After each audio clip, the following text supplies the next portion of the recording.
여러분, 우리가 부활 이후에 해야 될 것은 바로 간절히 하나님을 사랑하는 것입니다. 여러분, 우리에게 있어서 기도의 최고의 동력은 무엇이죠?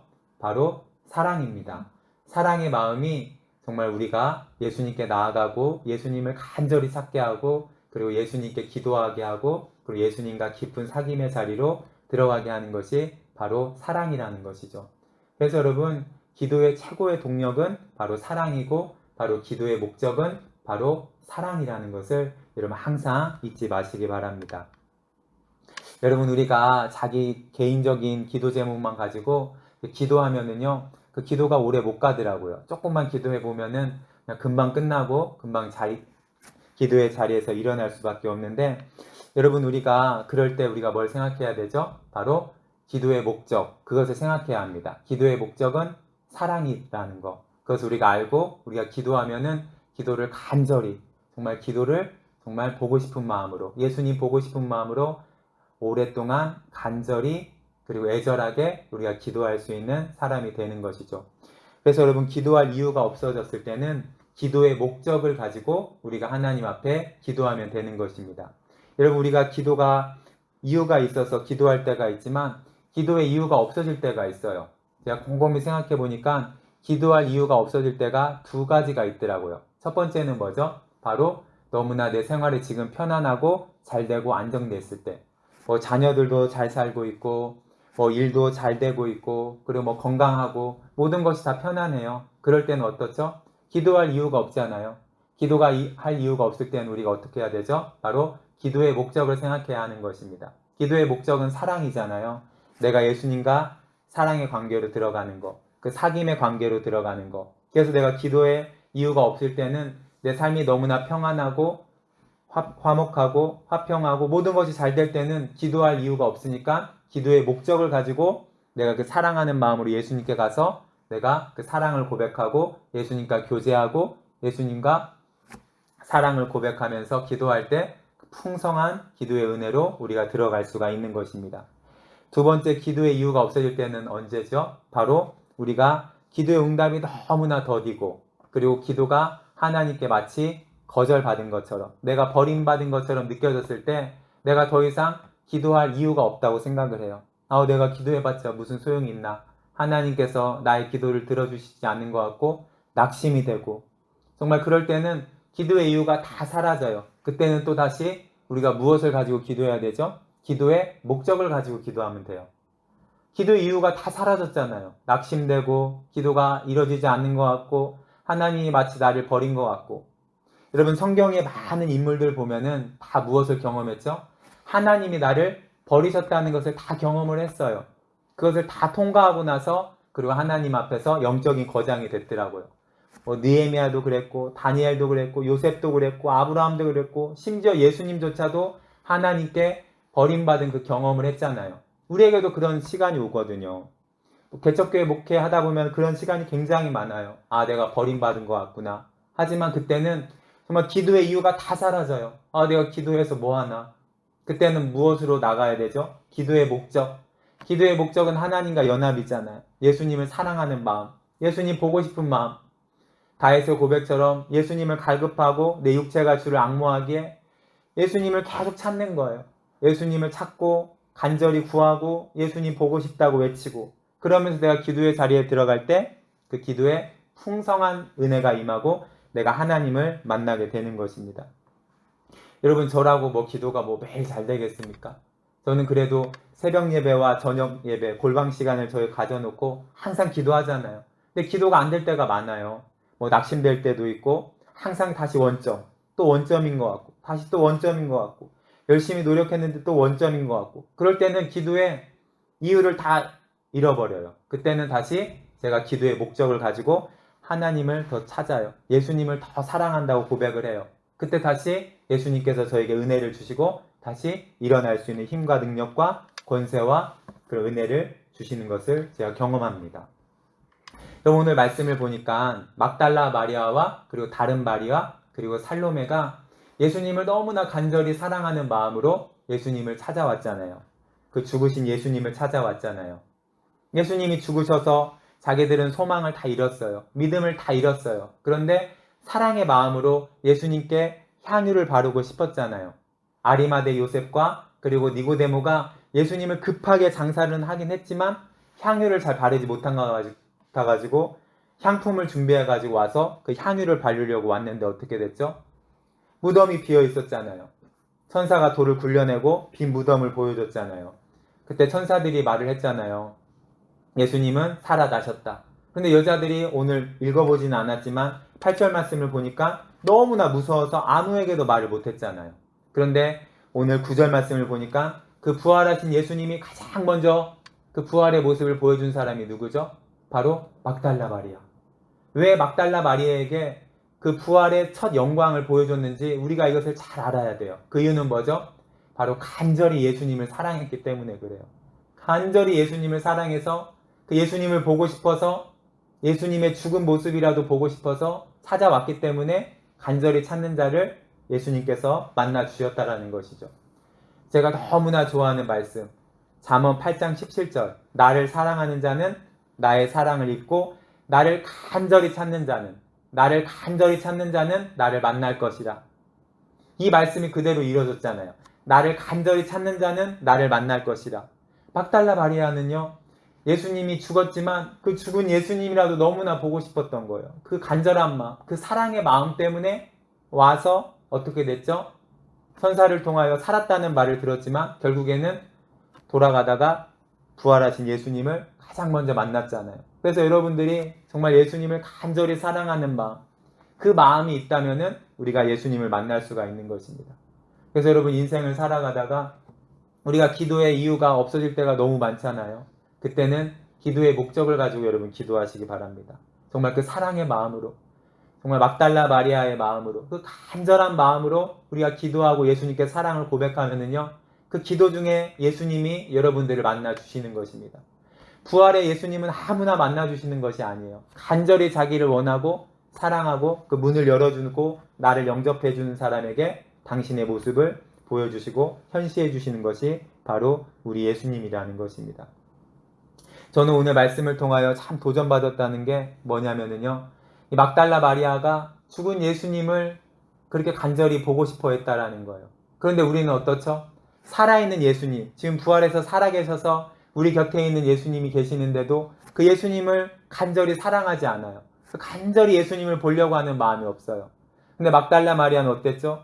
예수님이 죽었음에도 불구하고 그 죽은 예수님의 모습을 보고 싶은 그 사랑의 마음이 있었잖아요. 그 마음으로 날을 새서 새벽을 기다렸다가 그 새벽에 주일이 됐을 때 안식구 첫날에 바로 거길 달려왔잖아요. 그 얼마나 보고 싶은 마음이 간절했으면 죽은 예수님이라도 보고 싶어서 그렇게 달려왔는데 달려왔더니 예수님을 만났잖아요. 그런데 우리는 어떻죠? 살아계신 예수님이 우리와 함께 계시는데도 불구하고 그 예수님을 갈급해하지도 않고 그 예수님에게 사랑을 고백하지도 않고 그 예수님을 찾지도 않는다라는 거예요. 여러분 오늘 말씀을 보니까 여자들의 큰 고민이 있었죠. 그게 뭐였죠? 바로 그 돌을 어떻게 우리가 옮길 수 있을까? 그것이 큰 고민이었잖아요. 1톤에서 2톤까지 나가는 그 큰 돌. 여자들이 여러분 어떻게 3명이서 그것을 밀어낼 수가 있습니까? 도저히 못합니다.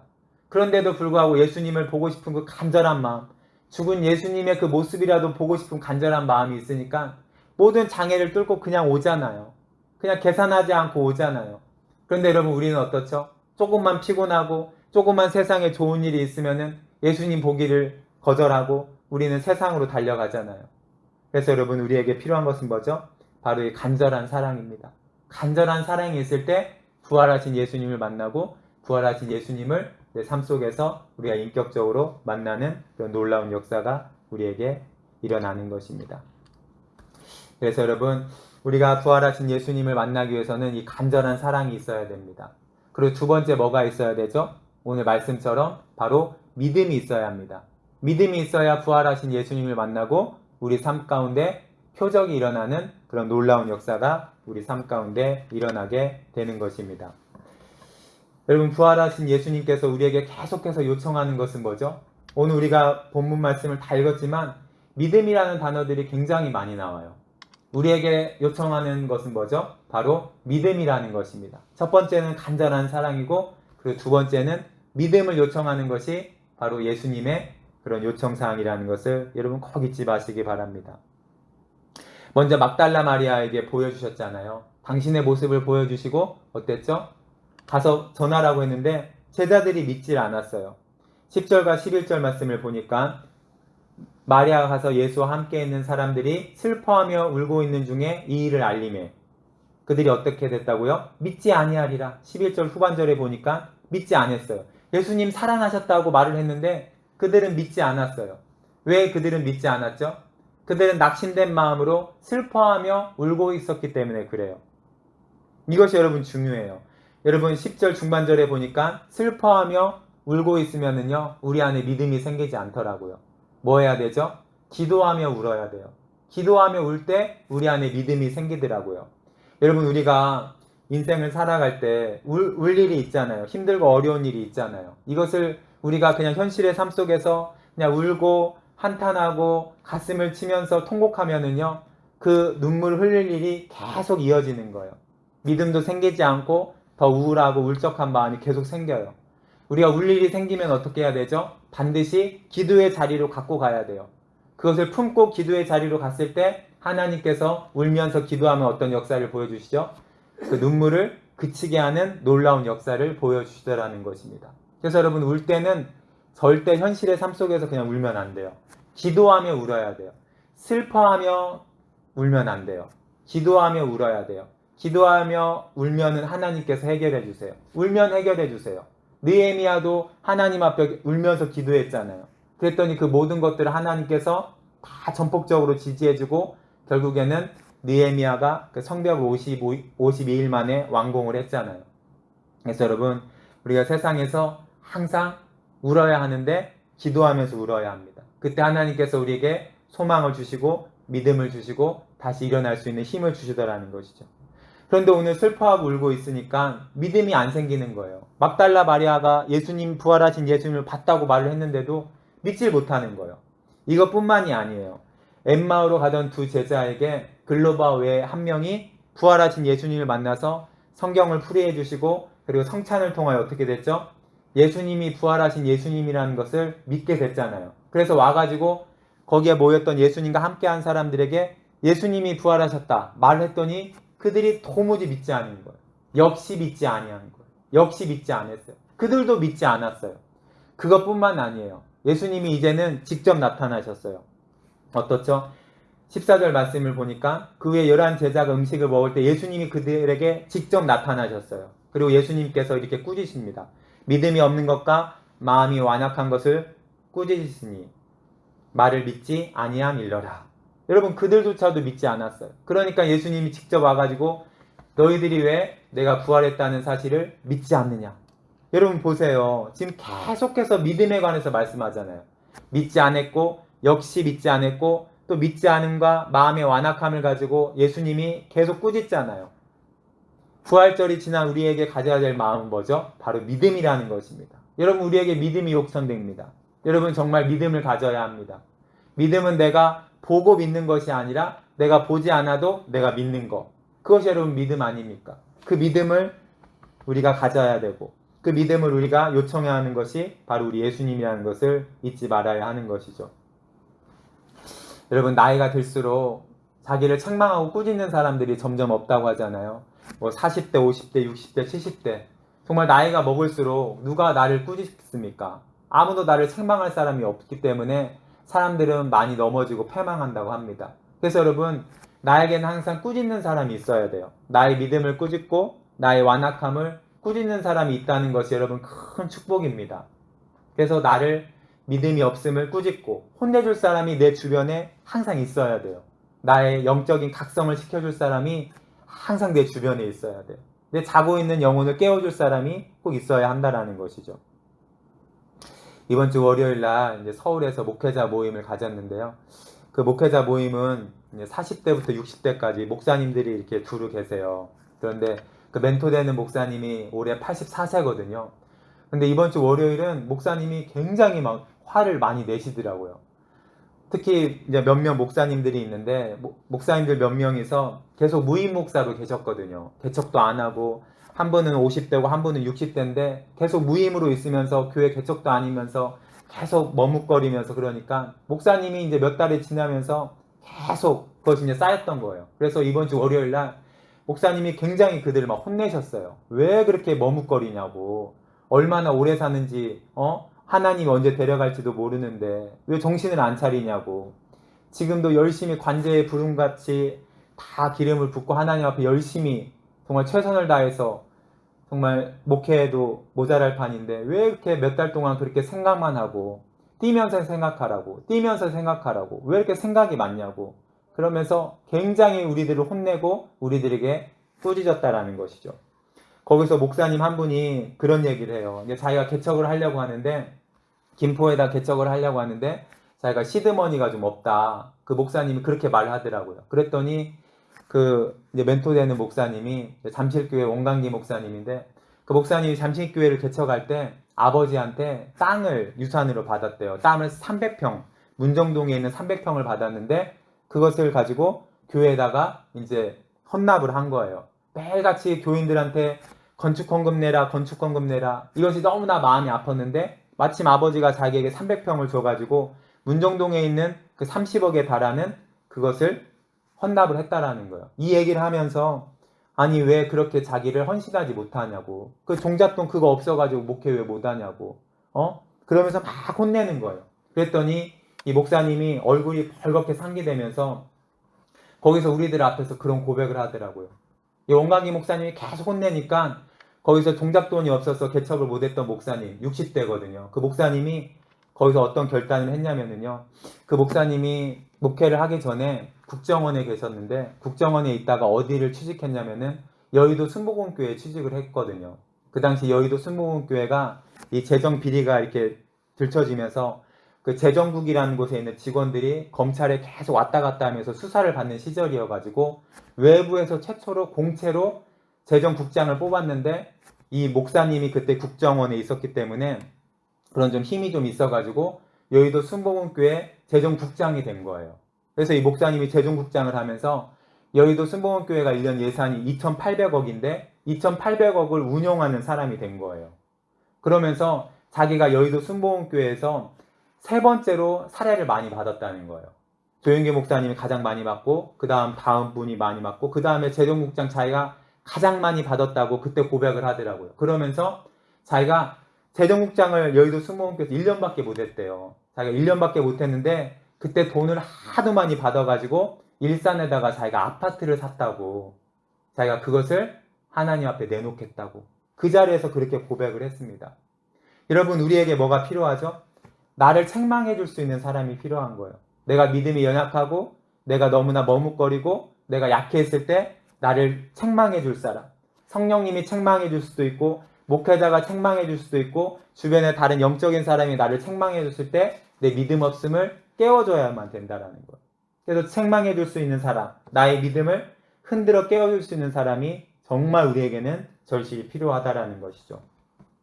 자, 이렇게 부활을 살아가는 우리에게 필요한 것은 뭐죠? 바로 믿음입니다. 믿음인데요. 이 믿음에는 역사가 따른다고 하죠. 바로 그게 뭐죠? 바로 표적입니다. 제가 참 너무나 좋아하는 말씀이고 저는 이것을 하루에 몇 번을 암송하는지 몰라요. 저는 어떻게 외우냐면요. 마가복음 16, 17, 18 이렇게 외워요. 마가복음 16장 17절에서 18절 믿는 자에게는 표적이 따르리니 내 이름으로 귀신을 쫓아내며 새 방언을 하며 뱀을 집어 올리며 독을 마셔도 해를 받지 아니하며 병든 자에게 손을 얹은 즉 나으리라. 여러분 이것을 매일 암송하시기 바랍니다. 여러분 여기서 중요한 단어는 뭐죠? 믿는 자예요. 믿는 자. 여러분 예수님이 부활하셨으니까 이것을 믿는 자에게는 어떤 것이 따른다고요? 표적이 따라요. 그런데 우리들은 다 어떻게 생각하죠? 지금은 전문가 시대라 모든 것을 다 전문가에게 맡겨요. 신앙도 마찬가지예요. 신앙도 여러분들 우리 한국교회 성도들 다 목회자에게 맡겨요. 목회자가 모든 것을 다 해야 된다고 생각을 해요. 그래서 여러분 오늘 말씀을 보면은 목회자에게는 표적이 따르리니 이렇게 말씀이 안 나왔잖아요. 뭐라고 나왔죠? 믿는 자들에게는 이런 표적이 따르리니. 믿는 자예요. 목회자가 아니에요. 전문가 시대라 자꾸 전문가에게 맡기면 안 돼요. 내가 영권을 가지고 내가 믿음을 가지고 내가 표적을 일으켜야 돼요. 여러분들이 뱀을 집어 올릴 수가 있어요. 여기서 뱀이라는 것은 사탄을 말해요. 내 마음속에 있는 어둠의 영들을 말해요. 그것을 내가 집어 올려서 쫓아낼 수 있는 권세가 여러분들에게 있는 거예요.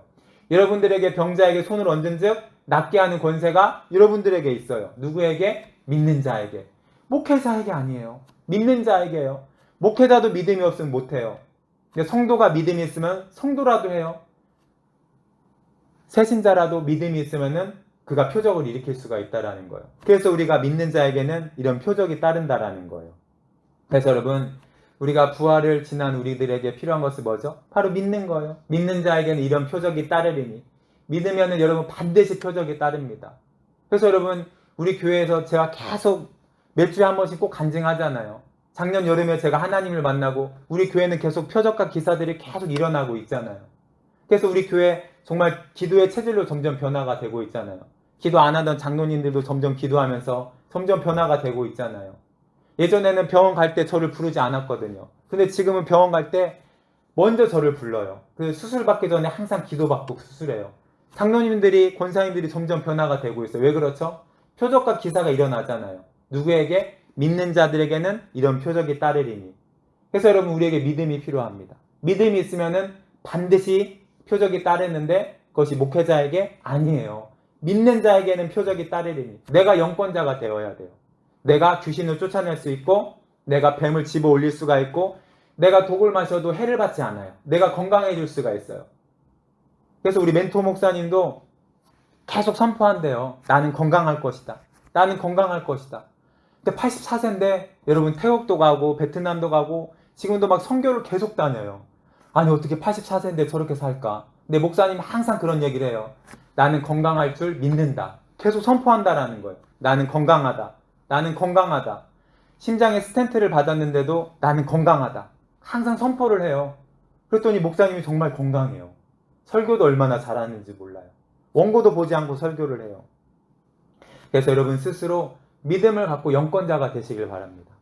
목회자에게 맡기는 것이 아니라 여러분들에게 이미 권세를 주셨어요. 그래서 내가 믿음만 있으면은 여러분들이 표적과 기사가 거룩한 종 예수 그리스도의 이름으로 이루어지는 놀라운 역사를 여러분들이 보게 되는 것입니다. 여러분, 우리가 믿음을 갖고 있으면은요, 모든 문제들이 해결되고요, 그리고 모든 질병을 다 고칠 수가 있다라는 것이죠. 우리가 질병을 대해서도 우리가 그것을 선포하면 어떻게 되죠? 그 질병의 근원들이 다 마르게 되는 거예요. 그래서 여러분 선포하세요. 여러분 질병이 있으면은 예수의 이름으로 명하노니 깨끗이 됐음을 선포합니다. 이렇게 되면은 정말 깨끗이 선포가 된 것처럼 깨끗이 낫게 되는 거예요. 질병의 근원이 거기서 말라버리는 거예요. 그런데 우리는 뭐 때문에 흔들리죠? 바로 그 증상이 남아있기 때문에 마음이 흔들리는 거예요. 그때는 여러분 이것을 생각하면 돼요. 예를 들어서 여기에 잡초가 하나가 있는데 내가 잡초를 뿌리째 뽑아버렸어요. 그래서 땅바닥에다 떨어뜨렸어요. 그럼 어떻게 되죠? 잡초는 이미 뿌리가 뽑혔기 때문에 죽었잖아요. 근원이 다 말라버린 거잖아요. 그런데 그것이 바로 마르나요? 아니에요. 며칠은 가요. 며칠은 그냥 입이 그냥 그대로 잎사귀가 그냥 살아있어요. 이것이 마찬가지예요, 여러분. 여러분 우리가 어떤 질병에 선포하잖아요. 그러면 증상은 남아있어요. 그래서 내가 믿음을 갖고 질병의 근원이 뿌리째 뽑혔고 질병의 근원이 말았다고 내가 믿어버리면은 그대로 되는 거예요. 근데 우리는 뭐에서 흔들리죠? 아직도 혹이 잡히는데 아직도 거기가 붓기가 그대로인데 그것 때문에 우리의 믿음이 파괴가 되고 무산이 되는 거예요. 그런데 여러분 뿌리째 뽑히면 어떻게 되죠? 즉 그 증상은 그대로 가지만 결국에는 뿌리가 뽑혔기 때문에 결국에는 잡초가 말라버린다는 것이죠. 여러분 예수님도 그런 역사를 이루셨잖아요. 마가복음을 보면은 여러분 그런 장면 나오잖아요. 예수님이 하루는 베다니에서 예루살렘을 가시다가 너무나 시장하셨잖아요. 그래서 어떻게 했죠? 무화과 나무가 있어서 가까이 갔는데 열매는 없고 잎사귀만 무성한 거예요. 그때 예수님께서 저주하셨잖아요. 어떻게 보면 질병에게 저주를 한 거예요. 그랬더니 어떻게 됐죠? 다음날 제자들이 지나가서 봤더니 마르게 된지라. 그 자리에서 즉시 일어나지 않았어요. 마가복음을 여러분 한번 읽어보세요. 다음날 지나가다 보니까 제자들이 보고 마른 것을 보게 됐더라.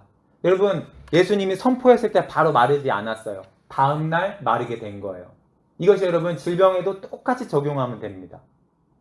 여러분 그냥 제 간단한 예를 설명해 드리면은 제가 한 2주 전에 이 왼쪽 발톱에 이렇게 부었더라고요. 뭐 발톱 때문에 그런 건지 발톱 앞에가 이렇게 부어 있더라고요. 그래서 저는 병원에 갈까 생각을 하다가 내가 선포하면 되는데 믿는 자들에게는 이런 표적이 따르리니 이런 표적이 따르는데 내가 왜 내 자신에 대해서 선포를 하면 안 될까? 그래서 제가 발가락을 대고 계속 선포를 했어요. 막 방언 기도를 했어요. 그랬더니 아이들도 아내도 뭐 하냐고 이렇게 물어보더라고요. 근데 저는 얘기 않고 그냥 계속 혼자 선포했어요.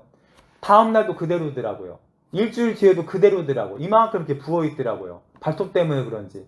그래서 저는 계속 아프고 걸을 때마다 아팠지만 안 아픈 것처럼 계속 저는 느끼면서 계속 선포했어요. 깨끗이 치유됐음을 선포합니다. 깨끗이 나았음을 내가 봅니다. 계속 선포를 했어요. 그랬더니 며칠 전에 보니까 한 50% 이렇게 가라앉았다고요. 저는 무엇을 생각하고 있죠? 저는 이미 질병의 근원이 다 말랐다고 저는 믿고 있어요. 근데 뭐가 지금 남아있는 거죠? 아직도 잎사귀가 그냥 살아있는 거예요. 증상이 아직 남아있는 거예요. 근데 저는 뭘 믿고 있죠? 이미 질병의 근원이 다 나았다고 저는 믿고 있다라는 것입니다. 여러분, 이렇게 우리가 믿음을 계속 유지하는 거예요. 우리가 말씀 듣고 기도할 때는 믿음이 막 생겨가지고 그때 무엇이든 다 할 수 있을 것 같잖아요. 근데 여러분, 막상 우리가 또 현실로 나아가면 어떻게 되죠? 의심이 생기고 이게 안 나오면 어떻게 될까? 혹이 만져지는데 아니에요. 여러분, 믿음은 연속성이에요. 계속 선포하면 돼요. 불안이 오고 두려움이 오고 불신이 오면은 그것마저도 우리가 쫓아내면 돼요. 그러면은 하나님께서 표적을 이뤄주시는 것이 바로 우리 하나님이라는 것입니다. 여러분, 저번 주에 어떤 일이 있었냐면요, 우리 교회 청년 중에 약간 이제 공황장애가 온 청년이 한 명 있어요. 그런데 저번 주에 이제 그 성악가에 들어가가지고 첫 신입생 무대에 이제 서야 되는데 2주 전부터 그 압박이 계속돼가지고 이 청년이 굉장히 힘들더라고요. 그래서 그 엄마 집사람한테 연락이 왔는데 자기 딸 위해서 좀 기도를 해달라고. 그 성악은 자기 몸이 악기와 같아가지고 이렇게 발성을 할 때 긴장을 하면 몸이 마비가 돼가지고 목소리가 나오지 않는데요. 그런데 자기 딸이 지금 너무나 긴장이 되고 몸이 자꾸 경직이 돼가지고 목소리가 제대로 안 나온다고 목사님한테 저한테 이제 기도 좀 해달라고 그렇게 연락이 왔더라고요. 그리고 나서 그 공연하기 그 전날 이 청년한테 연락이 왔어요. 계속해서 안정제를 먹고 그래도 잠이 오지 않고 계속해서 불안해가지고 떨려가지고 공포 때문에 자기가 너무나 힘들다고 연락이 온 거예요. 뭐라고 왔냐면요, 목사님, 저 내일 당장 무대에 서는데 진짜 너무너무 무서워 눈물이 나요. 오늘 마지막 레슨이었는데 목만 잡고 왔어요. 멘탈이 나갔어요. 제발 저를 위해서 기도 좀 해주세요. 부담감이 20대보다 더 심해요. 진짜 이 불안함이 2주 전부터 시작해서 점점 더 안 좋아졌어요. 곧 무대에 서는데 진짜 공개 처형 당하는 심정이에요. 숨이 안 쉬어져요. 제가 이 카톡을 보고 이것은 제가 그냥 멀리서 기도할 상황이 아니더라고요. 이미 공황장애가 왔고 이 친구가 너무나 힘들어하고 있다는 것을 알고 제가 바로 만나자고 했어요. 그래서 이제 동네 놀이터에서 이 친구를 만났는데 한 40분 동안 이 친구 앞에다 앉혀놓고 제가 막 꾸중도 하고 막 혼내면서 계속 말씀을 인용하면서 스스로 선포하고 스스로 대적하는 방법을 계속 알려줬어요. 먼저 예수 그리스도의 이름의 권세를 알려줬어요. 네 안에는 지금 예수님을 네가 받아들였지 않느냐. 네가 예수님을 영접했기 때문에 네 안에는 예수님이 있다. 그것을 믿느냐. 그랬더니 걔가 믿는데요. 그것이 여러분 중요하거든요. 내 안에 예수님이 계시고 내가 예수님을 영접했고 내가 예수님을 나의 구주로 믿는 거. 이것이 여러분 참 중요하거든요. 그럼 여기서부터 이제 시작하면 돼요. 네가 이제부터 예수님의 이름의 권세를 믿어라. 예수님의 여러분 이름의 권세는 어느 정도 힘이 있다고 했죠? 죄와 사망을 이긴 권세잖아요. 그것이 예수님의 이름의 권세예요. 그러니까 예수님의 이름이 엄청난 권세라는 거예요. 사망을 이긴 권세니까 이것은 여러분 어마어마한 것이에요. 예수님의 이름의 권세를 사용할 수 있다고 내가 얘기를 했어요. 목사님이 아무리 널 위해서 기도해줘도 네가 스스로 영권자가 되어서 믿음으로 선포해야만이 이 모든 불안의 영을 다 쫓아낼 수가 있다고. 그래서 계속해서 이 친구에게 예수님의 이름으로 선포하라고. 나사렛 예수의 이름으로 명하노니 모든 불안과 두려움은 떠나갈지어다. 나는 하나님의 영광의 성악가이다. 나는 하나님의 위대한 성악가이다. 계속 선포하라고 했어요. 두려움이 올 때마다 불안을 쫓아내고 그리고 또 걱정될 때마다 계속 선포하라고. 나는 하나님의 성악가다. 나는 하나님의 성악가다. 계속 선포하라고 했어요. 그랬더니 마지막에 이 친구가 그런 얘기를 하더라고요. 자기가 한 20명 정도 친척들과 친구들을 초대를 했는데 그들한테 자기가 공개처형 당할 것 같다는 거예요. 거기서 노래를 하다가 뭐 삑사리가 나거나 목소리가 멈추면은 그들이 날 보고 비웃고 그러면 내가 어떻게 하냐고 너무나 두려워하는 거예요. 그래서 제가 요즘에 제일 제가 마음속에 품고 있는 말씀이 있거든요. 여러분 이걸 꼭 기억하시기 바랍니다. 데살로니가전서 2장 4절. 너희가 사람을 기쁘시게 하지 말고 마음을 감찰하시는 하나님을 기쁘시게 하라. 저는 이 말씀이 너무나 요즘에 마음이 좋더라고요. 제가 목회할 때도 사람 의식할 수가 있잖아요. 사람을 기쁘게 하려고 설교 준비할 때가 많이 있잖아요. 사람을 기쁘게 하려고 목회하고 목양할 때가 많잖아요. 그게 아니더라고요. 하나님이 우리의 마음을 감찰하시기 때문에 우리는 누구를 기쁘게 해야죠? 하나님을 기쁘시게 해야 돼요. 그래서 제가 컴퓨터 성경에서 이것을 캡처해가지고 이 친구에게 보내줬어요. 너 평생 이 말씀 붙들고 살아라. 데살로니가전서 2장 4절. 네가 사람들을 기쁘게 하지 말고 하나님의 영광을 위하여 너의 마음을 감찰하시는 하나님을 기쁘게 하는 성악가가 되라. 이것을 꼭 당부하면서 평생 데살로니가전서 2장 4절을 가지고 네가 성악가로 평생 살으라고 했어요. 그럼 사람 두려워할 필요가 없다고. 하나님을 기쁘시게 하는 그 영광을 위하여 내가 노래를 하고 찬양을 하면은 네가 누구를 두려워하겠냐고. 이렇게 제가 계속 얘기를 했어요. 그때 마지막에 떠날 때 이 친구가, 이 청년이 그런 얘기를 하더라고요. 목사님하고 있으니까 자기가 마음이 너무나 편하다는 거예요. 목사님하고 있으니까 너무 좋다는 거예요. 제가 이 친구에게 마지막으로 그 얘기 해줬어요. 너 분명히 목사님이 예언하는데 목사님하고 떨어지고 3초만 지나면 헤어지고 난 다음에 불안이 다시 엄습할 거라고. 그때 뭐 해야 된다? 선포하고 대적해야 된다. 나사렛 예수의 이름으로 명하노니 불안아 떠나가라. 불안아 떠나갔음을 선포합니다. 계속 선포하라고 했어요. 했더니 이제 그 친구는 집에 가고 저도 집에 가고 이제 저녁이 됐더니 이 친구가 그날 저하고 40분 동안 얘기한 것을 다 요약을 해가지고 카톡으로 이렇게 메모지에 그걸 써가지고 보냈더라고요. 마지막에 데살로니가전서 2장 4절을 써서 보냈더라고요. 너무나 기특했어요. 그러고 나서 이제 다음 날이 됐고 다음날 그리고 그 다음날 이 엄마 집사님한테 연락이 왔는데 저한테 그렇게 얘기를 하는 거예요. 목사님 자기 딸이 너무나 잘했다는 거예요. 그날 너무나 잘하고 목사님이 왔으면은 목사님이 큰 감동을 받을 만큼 너무나 잘했다라는 거예요. 그래서 마음이 너무나 기쁘더라고요. 그리고 그 다음날 이 친구한테 연락이 오고 주일날 간증을 들었는데 이제 저녁에 가가지고 이제 마음이 불안하니까 계속 성경을 보면서 데살로니가전서 2장 4절을 계속 암송을 하면서 계속 선포 기도를 하고 계속 대적 기도를 했대요. 그리고 잠을 잤대요. 근데 이날 잠을 잘 잤대요. 여러분 2주 동안 잠을 못 잤던 친구가 약을 먹어도 잠을 못 잤던 친구가 안정제를 그렇게 먹어도 못 잤던 친구가 이날 잠을 잤대요. 잠을 자고요. 다음날 아침에 일어났는데 너무나 신기했대요. 마음에 평안이 임했대요. 자기도 놀랬대요. 마음이 너무나 신기했대요. 마음이 평안이 임했대요. 그러고 나서 저녁에 7시에 공연이 시작됐는데 그 공연이 올라가기 전에 무대 위에 스테이지에 올라가기 전에 잠깐 떨리고 나서 올라갔는데 잘했대요. 여러분 목회자도 설교하러 올라올 때 잠깐 부담이 되거든요. 그 정도의 떨림을 가졌고 올라왔더니 잘 됐던 거예요. 여러분 이게 뭐죠? 바로 자기가 선포하고 믿음을 가지고 대적하니까 자기가 스스로 영권자가 돼가지고 모든 그 안에 있는 불안의 영을 다 쫓아낼 수 있는 그런 영권이 이 아이에게 가지게 된 것이 아닙니까? 그래서 여러분 우리에게 믿음이 필요합니다. 믿는 자에게는 표적이 따르리니 어떻게 된다고요? 뱀을 집어 올리며 마음속에 있는 그 어둠의 영, 그 뱀, 그 사탄을 어떻게 하죠? 집어 올려서 내가 쫓아낼 수 있는 영권이 나에게 있는 것입니다. 나사렛 예수 그리스도의 이름으로 명하노니 모든 두려움과 불안과 불신과 혼미케 하는 영은 떠나갈지어다. 모든 힘을 잃고 떠나갈지어다. 불안함과 스트레스와 눌림과 억압은 나와 상관없는 일이 됐음을 내가 선포합니다. 이렇게 선포하면 어떻게 되죠? 예수 그리스도의 이름으로 그 모든 것은 떠나가는 놀라운 역사가 일어나게 되는 것입니다. 모든 아버지 더러운 것과 어두운 것들은 나와 상관없는 일이 되는 거예요. 그래서 우리에게 믿음이 필요하다라는 것입니다. 여러분 이 시간 우리 기도하겠는데요. 여러분 현실이 너무나 두렵습니까? 그리고 여러분 우리가 아무리 찾고 구하고 노력했는데 고난이 더 심하게 가해지고 있습니까? 여러분 두려워하지 마시기 바랍니다. 믿음을 끝까지 붙잡으시기 바랍니다. 여러분 예수님이 회당장 야이로와 함께 야이로의 집을 가고 있었습니다. 그런데 어떤 일이 일어났죠?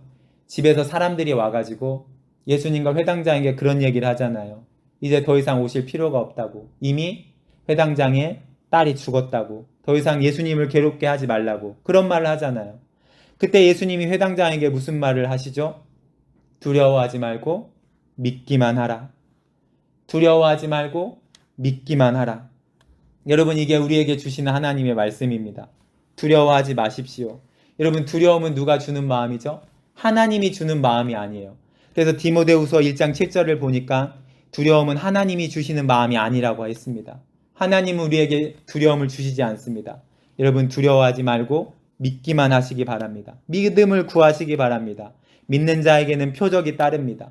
내 자신이 그런 영권자가 되어야 하는 것이죠.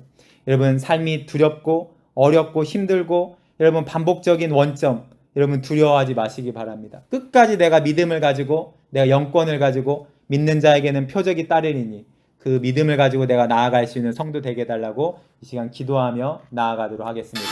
기도하겠습니다. 거기까지 하나님 아버지 감사합니다. 두려워하지 말고 믿기만 하라. 두려워하지 말고 믿기만 하라.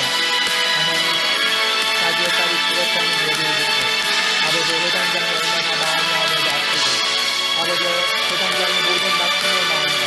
이제는 내 인생이 끝났구나. 얼마나 두려운 마음이 아버지 그 안에 엉키셨겠습니까?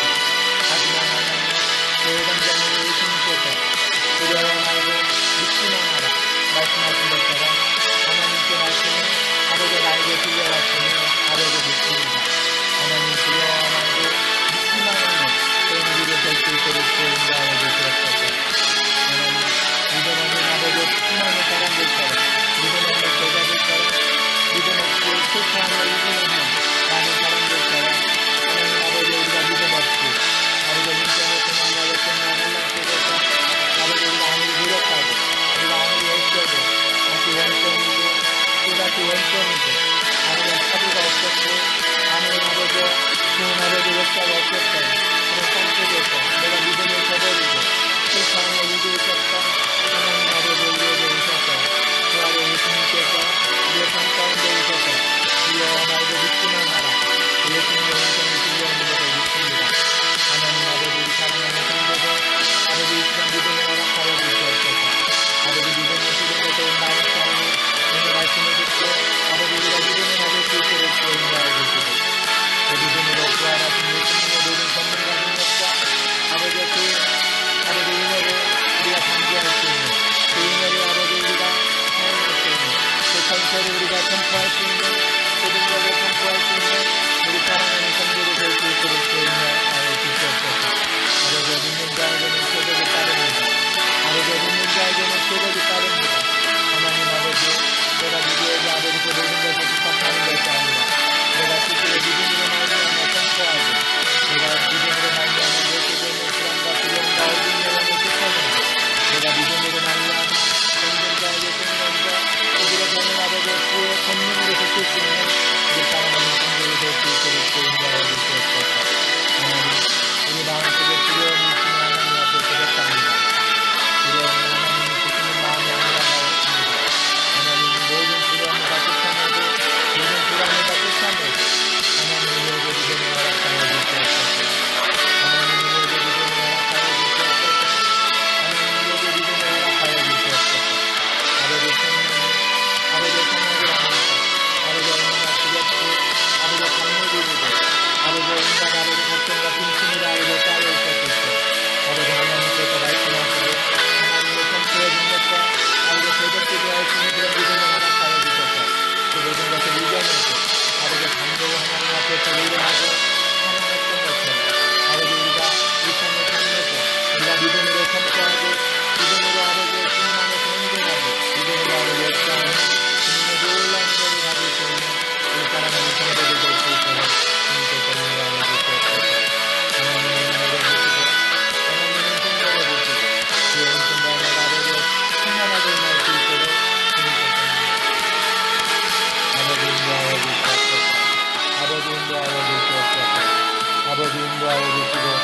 아버지의 은혜와 은총이 아버지 충만하게 아버지 임할 수 있도록 인도하여 주시옵소서.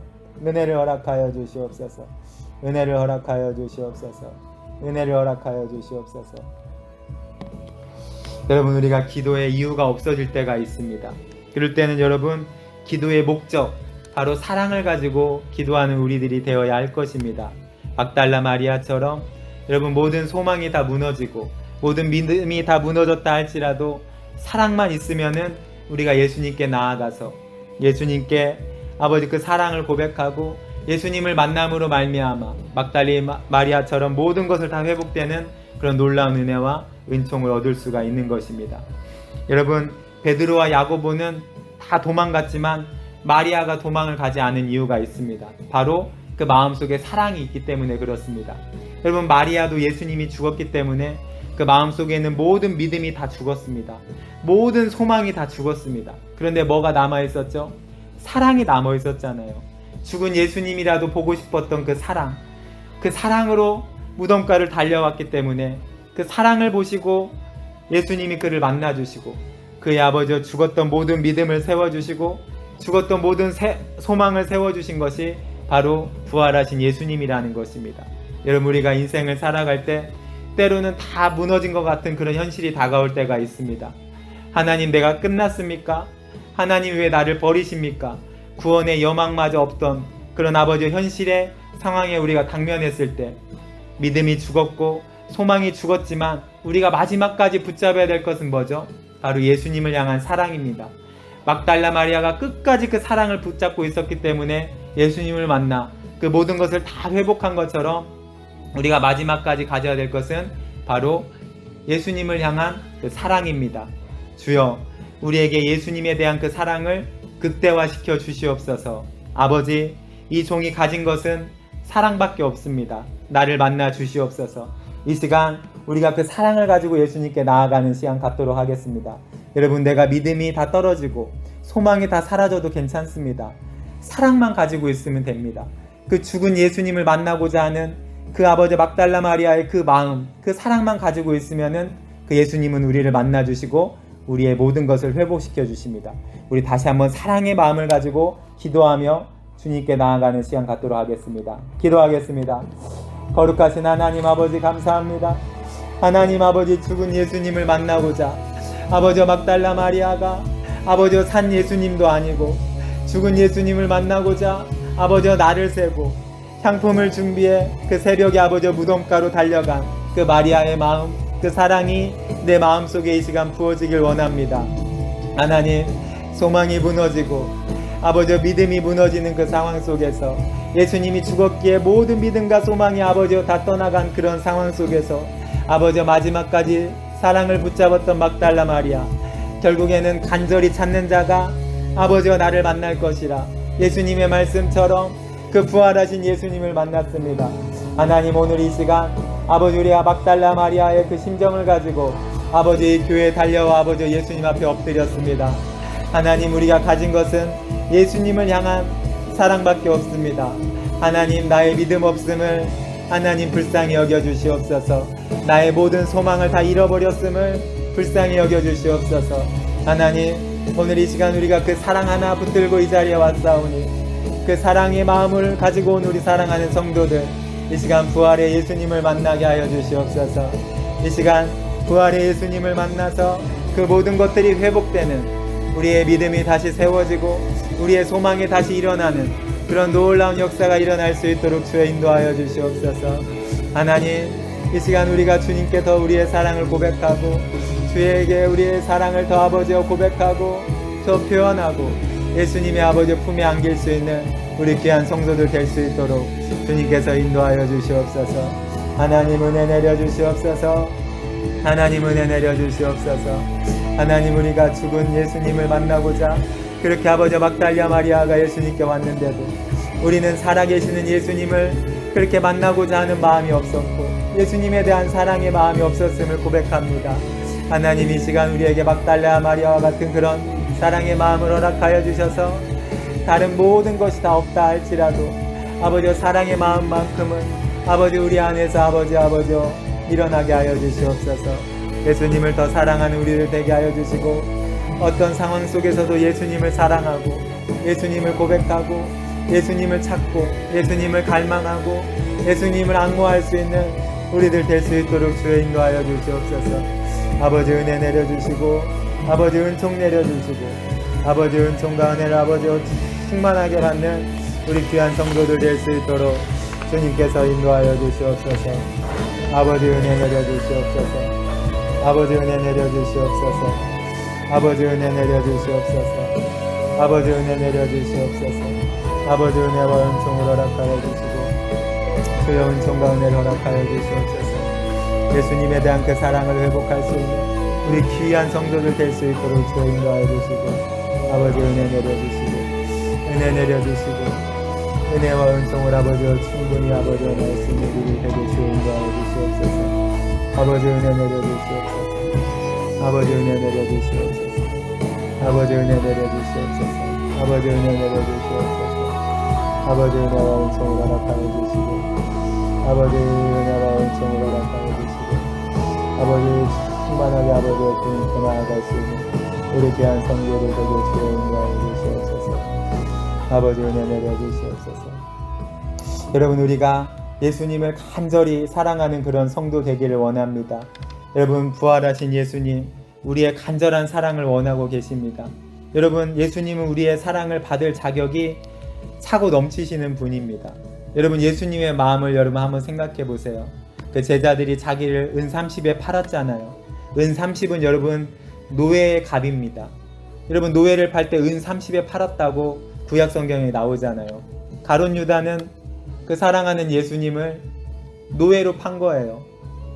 여러분, 자기 자신을 노예로 팔았다는 것을 알고 예수님의 마음이 얼마나 찢어졌을까요?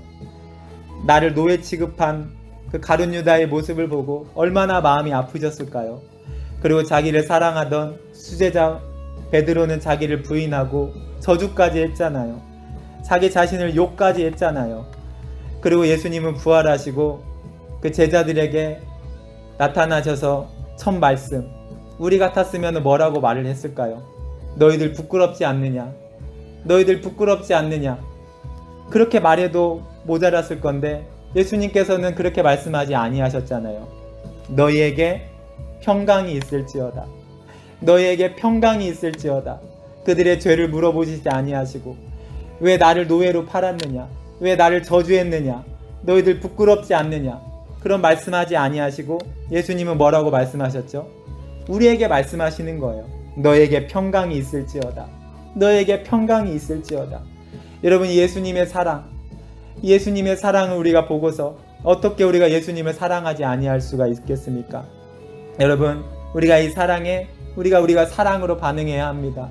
그 부활하신 예수님, 우리의 소망이 다 아버지 꺼져가고 믿음이 다 꺼져간다 할지라도 그 사랑만큼은 여러분 꺼져가면 안 됩니다. 그 사랑으로 오늘 예수님께 나아가는 여러분들 되시길 바랍니다.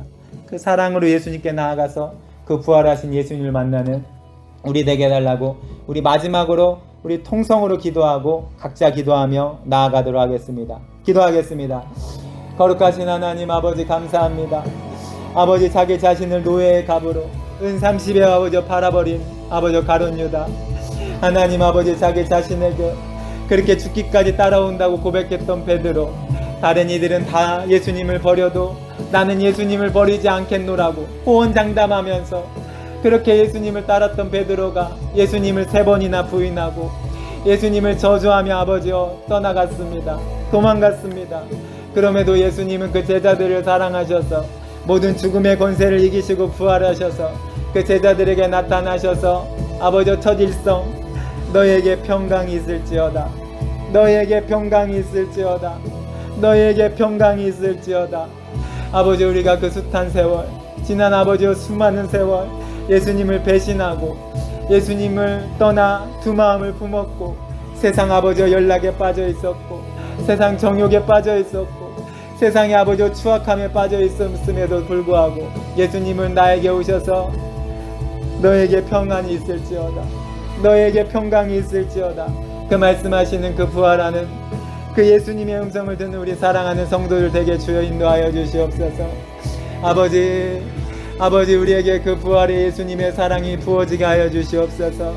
아버지 성령님, 이 시간 우리 사랑하는 성도들에게 그 예수 그리스도의 십자가의 사랑이 부어지게 하여 주셔서 그 사랑의 예수님께 우리가 사랑으로 반응할 수 있도록 주여 인도하여 주시옵소서. 아버지 우리의 현실이 힘들고 아버지 마치 예수님이 없는 것처럼 고난이 계속되고 환난이 계속되고 역경과 어려움과 모든 상황이 다시 원점 또 원점이라 할지라도 나의 소망과 믿음이 다 무너졌다 할지라도 내가 사랑을 가지고 이 예배당에 나와 예수님께 나의 사랑을 고백하고 예수님을 만날 수 있는 우리 귀한 성도들 될 수 있도록 주님께서 인도하여 주시옵소서. 아버지 은혜를 부어주시옵소서. 아버지 은혜를 부어주시옵소서. 아버지 은혜를 부어주시옵소서. 아버지 은혜를 부어주시옵소서. 아버지 우리가 주를 더 사랑할 수 있는 성도들 되게 주여 인도하여 주시고 아버지 내가 주의 사랑을 고백하고 아버지 문 밖에 서서 기다리는 그 예수님께 문을 열어드려 내 마음속에 모시고 예수님을 더 사랑하고 예수님께 내 사랑을 고백하고 예수님의 발을 붙잡고 경배할 수 있는 아버지 우리들 되게 주여 인도하여 주시옵소서. 아버지 은혜를 부어주셔서 아버지 예수님을 더 사랑할 수 있는 우리 성도들 되게 주여 인도하여 주시옵소서. 아버지 나의 주 여호와 하나님 아버지 나의 사랑하는 나의 주 여호와 하나님 아버지 아버지 은혜 내려주시고 은총 내려주셔서 아버지 우리에게 아버지 믿음을 허락하여 주시옵소서. 아버지 우리에게 믿음을 허락하여 주셔서 믿는 자에게는 이런 표적이 따르리니 아버지 내 이름으로 귀신을 쫓아내며 새 방언을 하며 아버지 뱀을 집어 올리며 독을 마셔도 해를 받지 아니하며 병자에게 손을 얹은즉 나으리라. 아버지 우리 마음속에 아버지 병든 마음이 있다면 병든 전신이 있다면 나사렛 예수 그리스도의 이름으로 명하노니 떠나갈지어다. 하나님 아버지 은혜 내려주시옵소서. 우리 마음의 모든 스트레스와 아버지 우리 마음의 아버지 울적함과 우울함과 아버지 우리의 마음에 병든 모든 마음들과 정신들을 아버지 주의 예수 그리스도의 보혈의 손으로 만져주셔서 아버지 모든 마음이 아버지 평안을 얻을 수 있도록 주여 인도하여 주시옵소서. 마음의 아버지 평안을 뺏겨버린 자 아버지 마음에 다시 한번 평안을 아버지 얻을 수 있도록 주여 인도하여 주시고 아버지 평안을 선포하신 그 예수님의 말씀대로 우리 안에 아버지 평안이 임할 수 있도록 주님께서 인도하여 주시옵소서. 아버지 많은 아버지 가정의 문제와 아버지 인간관계의 문제와 아버지 질병의 문제와 아버지 몸의 아버지 아픈 것들 때문에 아버지 어려움 때문에 고질병과 희귀병과 아버지 수많은 아버지 질병 때문에 고통받고 있는 아버지 성도들이 있습니다. 아버지 믿음을 가지고 나아갈 수 있도록 주여 인도하여 주시옵소서. 아버지 우리가 아버지 뿌리채 뽑을 수 있는 아버지 질병의 근원이 아버지여 다 말라버리는 그런 놀라운 역사를 일어나게 주여 인도하여 주시고 표적과 기사가 거룩한 종 예수 그리스도의 이름으로 이루어지는 놀라운 역사가 일어날 수 있도록 주님께서 인도하여 주시옵소서. 담대히 하나님의 말씀을 전하게 하여 주시옵소서. 손을 내밀어 병이 낫게 되는 그런 놀라운 역사가 일어나게 하여 주시고 표적과 기사가 이루어지는 놀라운 역사가 이루어질 수 있도록 주여 인도하여 주시옵소서. 우리 각자에게 하나님께서 믿음을 허락하여 주셔서 믿음으로 선포할 수 있는 우리 사랑하는 성도들 되게 주여 인도하여 주시옵소서. 하나님 예수 그리스도의 이름으로 명하노니 아버지 육체의 모든 더럽고 아버지 증오하는 질병은 나사렛 예수 그리스도의 이름으로 명하노니 깨끗이 떠나갔음을 선포합니다. 아버지 나의 주 여호와 하나님 아버지시여 아버지 은혜를 부어주시옵소서. 아버지 아날람바노 아버지 나의 주 여호와 하나님 아버지시여 아버지 나의 주 여호와 하나님 아버지 총명함이 필요한 아버지 자녀들이 있습니까? 하나님께서 총명함을 허락하여 주시고 아버지 회사 생활에서 아버지 지혜가 필요한 아버지 청년들이 있습니까? 하나님께서 지혜를 허락하여 주시고 다니엘처럼 하나님께서 지혜를 허락하여 주시옵소서.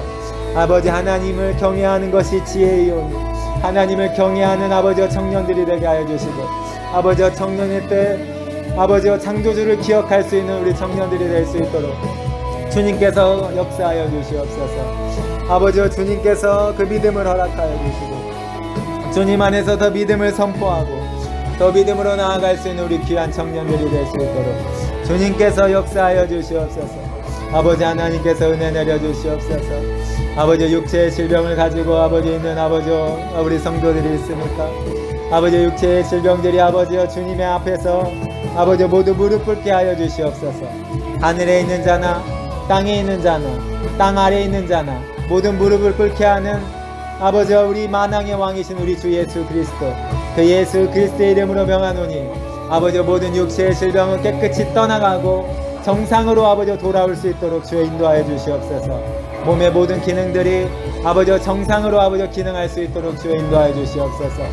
몸의 면역 기능들이 정상으로 돌아올 수 있도록 주여 인도하여 주시고 몸의 아버지 아픈 뼈들이 정상으로 돌아오게 주여 인도하여 주시고 몸의 모든 관절염들이 깨끗이 치유되게 하여 주시고 아버지여 척추와 모든 관절염들이 아버지여 제 기능을 하고 아버지여 장기와 오장육부 머리끝에서 발끝까지 아버지여 모든 아버지여 기관들이 아버지여 정상적으로 아버지여 움직이고 정상적으로 아버지여 운영되고 정상적으로 아버지여 모든 체계가 돌아올 수 있도록 주님께서 인도하여 주시옵소서. 아버지 은혜 내려 주시옵소서. 아버지 믿는 자들에게는 표적이 따르리니 아버지 그 모든 아버지여 표적과 역사가 아버지 일어나는 아버지여 예수와 함께하는 교회 될 수 있도록 주여 인도하여 주시고 아버지 우리 사랑하는 성도들에게 영권을 허락하여 주셔서 아버지 그 능력을 가지고 아버지여 선포하고 그 능력을 가지고 부르짖고 그 능력을 가지고 아버지여 믿음의 영속성을 가지고 삶 속에서 아버지여 기도하고 선포하고 주님 안에서 아버지여 외치며 살아갈 수 있는 우리